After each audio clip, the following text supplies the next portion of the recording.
Մարմնի սահմաններ։ Գիտես, այսօր ավտոբուսի մեջ մի տղամարդ այնքան մոտիկ էր ինձ կանգնել, շատ տհաճ էր, պահի տակ ինձ թվաց, որ հպվում է ինձ, ես երևի մի քանի անգամ այնքան թարս իր վրա նայեցի, անհարմար զգաց և իջավ։ Շատ ճիշտ արեցիր, մի հատ էլ պետք էր խայտարակել ամբողջ ավտոբուսի առջև։ Դուք մեծանում եք և ձեր մարմինները փոխվում են։ Ժամանակն է խոսելու անվտանգության կանոնների մասին, թեև երբեմն մարդիկ ամաչում են խոսել այդ թեմայով։ Շատ կարևոր է ճանաչել վտանգավոր իրավիճակներ և իմանալ ինչպես քեզ պաշտպանել։ Քո մարմնի շուրջ կան անտեսանելի սահմաններ, որոնք քո անձնական սահմաններն են, և ուրիշ մարդիկ պետք է հարգեն այդ սահմանները, և չներխուժեն, չխախտեն։ Նմանապես դու ինքդ էլ պետք է հարգես ուրիշների անձնական սահմանները և չդիպչես մարդուն, եթե նա չի ցանկանում։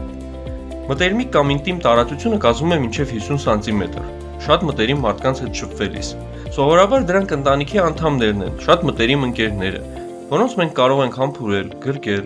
Այո, չեմ սիրում, երբ ինձ շատ մոտ են կանգնում, կարծես շնչից կանգնած լինեն։ Իսկ դու գիտես, որոնք են մարմնի անձնական մասերը։ Այո, ես գիտեմ, այն մասերն են, որոնք ծածկված են ներքնազգեստով, և որոնք ոչ ոք չպետք է տեսնի։ Լողազգեստի կամ ներքնազգեստի կանոն։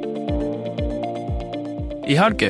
չէ որ սա իմ մարմինն է և ոչ ոք իրավունք չունի դիպչել մարմնիս առանց իմ համաձայնության, հատկապես մարմնի անձնական մասերին։ Անձնական կամ ինտիմ հատվածներն են կրծքերը աղջիկների մոտ, սեռական օրգանները և հետույքը աղջիկների և տղաների մոտ։ Իմացեք, ոչ ոք իրավունք չունի ոչ միայն դիպչել այդ մասերին, այլ նաև խոսել դրանց մասին կամ էլ ցույց տալ սեփական ինտիմ մասերը։ Նաև չի կարելի ցույց տալ ուրիշներին մեր մարմնի նկարներ, չնայած համացանցում նման նկարներ շատ կան։ Դե դա առանձին թեմա է։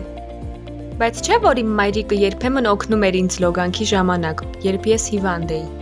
Ծնողը կամ հիմնական խնամողը կարող է դիպչել այդ մասերին երեխային կամ հիվանդին խնամելիս։ Դա կարող է անել նաև բժիշկը, բայց պարտադիր ծնողի ներկայությամբ։ Կարևորը հիշել մեկ բան. եթե ինչ-որ մեկի ասածից կամ գործողությունից անհարմարություն ես զգում, պարտադիր է ասել այդ մասին։ Քո զգացմունքները շատ կարևոր են քո անվտանգության համար։ Բայց ինչ է պետք անել, եթե ինչ-որ մեկը նման անընդունելի ձևով է իրեն պահում։ Ընկերուհիս վերջերս պատմել էր իր հետ պատահածի մասին։ Հարևան տղան մեքենայով նրան դպրոց տանելուց ճանապարհին սկսեց ասել, թե շատ գեղեցիկ ոտքեր ունի, և մի հատ էլ ձեռքը դրեց ծնկին։ Ընկերուհիս ամոթից չգիտեր ինչ անել, միայն ինձ պատմեց այդ մասին։ Էլ իր մեքենան չի նստում։ Այստեղ դեռահասի պատասխանը շատ կարևոր է։ Կան հստակ կանոններ, թե ինչ անել։ Իրականում պետք է հստակ ասել ոչ, և հետո անպայման պատմել այդ մասին, ամաչելու բան չկա։ Կանոններ, ինչպես քեզ պաշտպանել։ Խորը շունչ քաշիր, ուղիղ նայիր մարդու աչքերի մեջ։ Բարձր և հստակ ձայնով ասա ոչ։ Չժպտաս, մնա լուրջ։ Ձեռքդ առաջ մեկնիր, կարծես թե հրում ես։ Հեռացիր այնտեղից, որտեղ քեզ անապահով ես զգում։ Պարտադիր պատմիր ծնողին կամ այն մեծահասակին, ում վստահում ես։ Մայր, հայր, ուսուցիչ, եթե փողոցում ես, ոստիկան։